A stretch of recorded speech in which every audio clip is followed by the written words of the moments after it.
কেউ যদি আল্লাহকে ভয় করে ইনস্ট্যান্ট তওবা করে ফিরে আসে, তার জীবনে যত গুনাহ থাক আল্লাহ পাক মাফ করে দিবেন ইনশাআল্লাহ।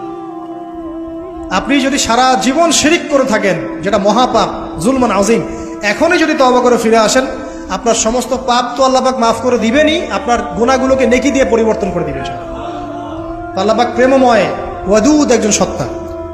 আমরা আল্লাহ পাকের দয়া যদি চাই, আল্লাহ পাকের প্রেম ভালোবাসা চাই, তাহলে আল্লাহর মারিফত লাগবে না, আল্লাহকে চিনতে হবে না, আল্লাহর আনুগত্য লাগবে না, তার রাসূলের আনুগত্য লাগবে না, কোরআন সুন্নাহ ফলো করতে হবে না। এগুলো করার পর ইনশাআল্লাহ আমরা আল্লাহ পাকের রহমত পাবো ইনশাআল্লাহ। আমরা আশাবাদী। আল্লাহ পাক আমাদেরকে তার রহমত দিয়ে ঘিরে রাখুন, আমিন। ওয়া হুয়াল গফুরুল ওয়াদুদ যুল আরশিল মাজিদ। আল্লাহ পাক বলেন তিনি মহান আরশের অধিপতি। আরশ সম্পর্কে একদিন বলেছি আমি যে এই কুরসিটাই মহাবিশ্বকে ঘিরে রাখছে।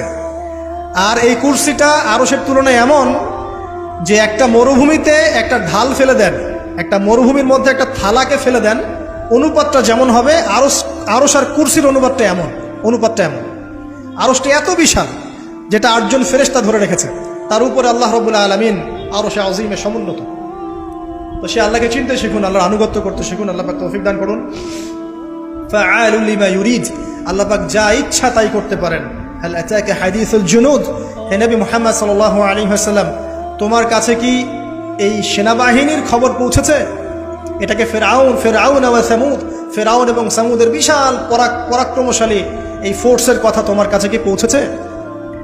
এই আসহাবুল উখদুদের সেনাবাহিনীর কথাই বলেন, আর ওই যে ফেরাউন বা নমরুদ বা সামুদ, আদ জাতির কথাই বলেন, এরা সবাই কিন্তু আল্লাহর গজবে ধ্বংস হয়ে গিয়েছে। আল্লাহ রাব্বুল আলামিনের কাছে সবাই তুচ্ছ। আমরা আল্লাহ রাব্বুল আলামিনের ক্ষমতার কাছে তুচ্ছ। তাই এই নশ্বর দুনিয়ায় আল্লাহর অবাধ্যতা করে উদ্ধত অহংকারী হওয়ার কোনো মানে হয় না। আল্লাহ পাক আমাদের সবাইকে বিনয়ী বানিয়ে দিন, আল্লাহর প্রতি আনুগত্যশীল বানিয়ে দিন।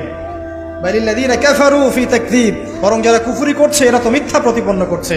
ওয়াল্লাহু মিন ওয়ারাইহিম মুহীত। আল্লাহ রাব্বুল আলামিন কুফফারদেরকে চতুর্দিক থেকে ঘিরে রেখেছেন। বাল হুয়া কুরআনুম মাজিদ। আর এই যে কথাগুলো বলা হলো, এগুলো কোনো অলীক গল্প নয়, বরং এটা হচ্ছে কুরআনুম মাজিদ ফি লাওহিম মাহফুজ, যেটা লাওহে মাহফুজ থেকে নাজিল হয়েছে। আল্লাহ রাব্বুল আলামিন আমাদের সবাইকে এই সূরাটা থেকে শিক্ষা নেওয়ার তৌফিক দান করুন।